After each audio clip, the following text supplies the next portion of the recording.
Hi friends, welcome to Jo's Kitchen. நீங்கள் இன்னும் நம்ம ஜோஸ் கிச்சன் சேனலை சப்ஸ்கிரைப் பண்ணலையா? சட்டுன்னு சப்ஸ்கிரைப் பண்ணிவிட்டு லைக் பட்டனை தட்டி விட்டுட்டு வாங்க, வீடியோக்குள்ளார போகலாம். கடவுளின் கனி அப்படின்னு செல்லமாக சொல்லப்படக்கூடிய கொடி முந்திரி அப்படிங்கிற திராட்சை பழத்தை பற்றி தான் இந்த வீடியோவில் பார்க்க போகிறோம்.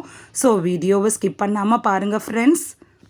சிறுநீரகம் சம்பந்தமான பிரச்சனையிலிருந்து விடுபட செய்வதில் திராட்சை எப்படி பயன்படுது அப்படின்னு பார்க்கலாம். திராட்சை பழத்தை சாப்பிட்டுட்டு வர்றவங்களுக்கு சிறுநீரகத்தில் கற்கள் உருவாகிறதில்ல.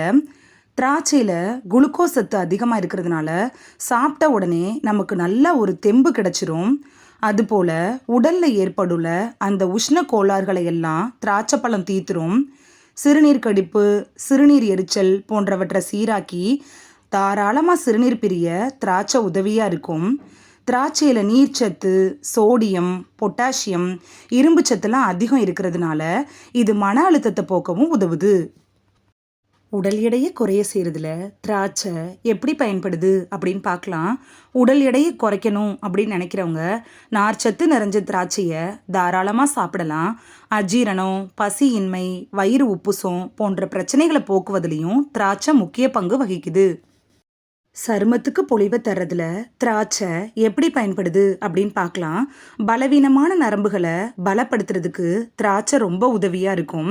இதன் காரணமாக தான் மூளையும் இதயமும் வலிமை பெறுது. திராட்சை பழத்தில் ஆன்டி ஆக்சிடென்ட்டுகள் அதிகமாக இருக்கிறதுனால நம்மளுடைய சருமத்தை பாதுகாக்குது. திராட்சையில் இருக்கக்கூடிய லைகோஃபின் அது மட்டும் இல்லாமல் ரெஸ்வெரட்ரால் ரெண்டுமே நம்ம சருமத்துக்கு நிறத்தை தந்து நல்ல க்ளோவை தருது. கொலஸ்ட்ரால் அளவு கட்டுக்குள்ளார வச்சு இதயத்தை பாதுகாக்கிறதுல திராட்சை எப்படி பயன்படுது அப்படின்னு பார்க்கலாம். கொலஸ்ட்ரால் அளவை கட்டுக்குள் வைக்கிறதுல திராட்சை முக்கிய பங்கு வகிக்குது. இதனால தமனிகள்லாம் சுத்தமாகுது. இந்த திராட்சை பழத்திலிருந்து ரெஸ்வெரட்ரால் அப்படிங்கிற கலவை இதய செயல்பாட்டுக்கு துணை புரியுது. திராட்சையில் இருக்குள்ள அந்த சேர்மங்கள் லிப்பிட்டுகளை கட்டுப்படுத்துது. அதனால இதய நோய் நம்மளை நெருங்க விடாமல் தடுக்குது. சீசன் டைமில் குறைந்த விலையில் கிடைக்கக்கூடிய இந்த கருப்பு திராட்சைகளை அடிக்கடி நம்ம சாப்பிட்டுட்டே வரும்போது இதய நோய் வராமல் தடுக்கலாம். என்றும் இளமையாக வச்சுக்கிறதுல திராட்சை எப்படி பயன்படுது அப்படின்னு பார்க்கலாம். திராட்சை பழத்தை போலவே திராட்சை பழ விதைகளில் ஓபிசி அப்படிங்கிற ஆற்றல் மிக்க ஆன்டி ஆக்சிடென்ட் இருக்குது. இது விட்டமின் சியை விட 20 மடங்கு ஆற்றலையும் விட்டமின் ஈயை விட 50 மடங்கு ஆற்றலையும் கொண்டிருக்குது. இந்த ஓபிசி உடலை காயங்கள்லேருந்தும் முதுமையிலிருந்தும் பாதுகாக்குது. இது சிவப்பு நிற திராட்சையில தான் அதிகமாக இருக்குது. அதாவது ஓபிசி அப்படிங்கிற ஆற்றல் மிக்க ஆன்டி ஆக்சிடென்ட் சிவப்பு நிற திராட்சைகளில் தான் அதிகமாக இருக்குது. நீரிழிவு நோயிலிருந்து விடுபட செய்வதில் திராட்சை எப்படி பயன்படுது அப்படின்னு பார்க்கலாம். தினமும் 60 கிராம் திராட்சை சாப்பிட்றது சர்க்கரை நோயாளிகளுக்கு நல்லது அப்படின்னு நான் சொல்லலைங்க. அயர்லாந்து ராயல் காலேஜ் ஆஃப் சர்ஜன் ஆய்வில் கண்டுபிடிச்சிருக்காங்க. திராட்சை சாப்பிட்டுட்டே வரும்போது உடலில் இருக்கக்கூடிய சர்க்கரையோட அளவை கூடாமல் சமநிலையில் வச்சுக்க முடியும். இதுக்கு என்ன காரணம் அப்படின்னு பார்த்தீங்கன்னா திராட்சையில் இருக்கக்கூடிய ஆக்சிஜனேற்ற பண்புகள் மற்றும் ஊட்டச்சத்துக்கள் தான். உடலில் இருக்குள்ள அந்த செல்களை சேதமடையாமல் பாதுகாக்கிறதுல திராட்சை எப்படி பயன்படுது அப்படின்னு பார்க்கலாம். பச்சை திராட்சையை விட கருப்பு மற்றும் சிவப்பு திராட்சைகளில் தான் ஆன்டி ஆக்சிடென்ட்டுகள் அதிகம் இருக்குது. உடல் செல்கள் சேதமடையாமல் பாதுகாக்கிறதும் இந்த கருப்பு திராட்சை தான். இந்த திராட்சையை சாப்பிட்டுட்டே வரும்போது புற்றுநோய், நீரிழிவு, அல்சைமர் மற்றும் பார்க்கின்சன் போன்ற நோய்கள்லேருந்து நம்மளை அது பாதுகாக்குது. கருப்பு திராட்சை இதய ஆரோக்கியத்துக்கு ரொம்ப நல்லது.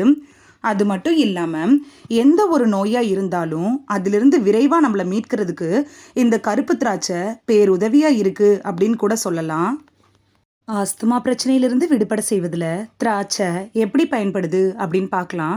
தொடர்ந்து திராட்சை பழத்தை சாப்பிட்றவங்களுக்கு நுரையீரல் அலர்ஜி நோய்களான ஆஸ்துமா, அது மட்டும் இல்லாமல் பிசிஓடி போன்ற நோயினுடைய தாக்கம் குறைவாக இருக்குது அப்படின்னு அமெரிக்கா ஜார்ஜியா பல்கலைக்கழகத்தில் ஒரு ஆய்வு நடத்தினாங்க. அந்த ஆய்வில் கண்டுபிடிச்சிருக்காங்க. திராட்சையில் இருக்கக்கூடிய ரெஸ்வெரட்ரால் தான் இதுக்கு காரணம். இந்த திராட்சையை சாப்பிட்டுட்டே வரும்போது காதில் ஏற்படுற தொற்று நோய்கள் ஆபத்திலிருந்து நம்மளை பாதுகாத்துக்கலாம்.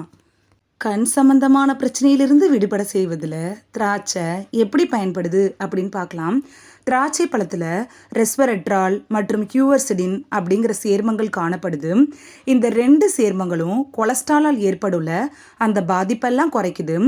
கருப்பு நிற திராட்சை பழத்தில் இருக்கக்கூடிய லூட்டீன் அப்படிங்கிற பொருள் கண்களில் ரெட்டினானால் சிதைவு ஏற்படுவதையும் மாஸ்குலார் சிதைவு நோய் வருவதையும் தடுத்து நிறுத்த உதவுது. தொற்று நோய்கள்லேருந்து நம்மளை பாதுகாக்கிறதுக்கும் புற்றுநோயிலிருந்து நம்மளை விடுபட செய்வதிலையும் திராட்சை எப்படி பயன்படுது அப்படின்னு பார்க்கலாம். தொற்று நோய்கள் பரவுறதை தடுக்கிற ஆற்றல் திராட்சை பழத்தில் இருக்குல்ல, அந்த உயர் வேதிப்பொருட்களான ரெஸ்வரட்ரால் அப்படிங்கிற பொருளில் இருக்குது அப்படின்னு மிலன் பல்கலைக்கழக ஆய்வில் கண்டுபிடிச்சிருக்காங்க. அது மட்டும் இல்லாமல் இந்த திராட்சையை நம்ம தொடர்ந்து சாப்பிட்டுட்டே வரும்போது செரிமான மண்டலத்தையும் நரம்பு மண்டலத்தையும் சுறுசுறுப்பாக இயங்க வைக்குது. நோய் தொற்று பரவும் நேரத்தில் திராட்சை பழங்களை அதிகளவு சாப்பிட்டுட்டே வந்தோன்னா அந்த தொற்று பரவாமல் தடுக்க முடியும். இதயம் மற்றும் புற்றுநோய் ஆபத்தையும் திராட்சை தடுக்குது. திராட்சை பழத்தில் இருக்க தோலில் தான் அதிக சத்து இருக்குது. திராட்சை பழத்தில் பெண்களுக்கு சுரக்கும்ல அந்த ஈஸ்ட்ரோஜன் ஹார்மோனுடைய வேதிவினை மாற்றத்தை கட்டுப்படுத்தும் தன்மை இருக்குது. அதனால் திராட்சையை தொடர்ந்து சாப்பிட்டுட்டே வந்தோன்னா மார்பக புற்றுநோய் ஏற்படும் வாய்ப்பை இது குறைக்குது. இந்த வீடியோவில் உஷ்ண கோளாறுகளை போக்கக்கூடிய கடவுளின் கனி அப்படின்னு அழைக்கப்படக்கூடிய திராட்சை பழத்தை சாப்பிட்றதுனால என்னென்ன நோய்களுக்கெல்லாம் அது மருந்தாக பயன்படுது அப்படின்னு தான் பார்த்தோம். இந்த வீடியோ உங்களுக்கு பிடிச்சிருந்துச்சுன்னா லைக் பட்டனை தட்டி விடுங்க. சப்ஸ்கிரைப் பண்ணுற ஃப்ரெண்ட்ஸும் மறக்காமல் லைக் பட்டனை தட்டி விடுங்க. நிறைய பேர் சப்ஸ்கிரைப் பண்ணாமல் பார்க்குறீங்க ஃப்ரெண்ட்ஸ். நீங்களும் சப்ஸ்கிரைப் பண்ணிவிட்டு பார்த்தா நமக்கு பவர் கிடைக்கும். நீங்கள் சப்ஸ்கிரைப் பண்ணிவிட்டு பார்க்குறது இது போன்ற வீடியோக்கள் தொடர்ந்து போடுறதுக்கு எங்களை மோட்டிவேட் செய்கிற விதமாக அமையும் ஃப்ரெண்ட்ஸ். சப்ஸ்கிரைப் பண்ணுறதோட மட்டும் இல்லாமல் பக்கத்தில் இருக்க பெல் ஐக்கானை கிளிக் பண்ணி ஆளுங்கிற ஆப்ஷனை கிளிக் பண்ணி வச்சிட்டிங்கன்னா நாங்கள் வீடியோ போட்ட உடனே நோட்டிஃபிகேஷன் உங்கள் செல்ஃபோனை வந்தடையும். தேங்க்யூ, பாய்.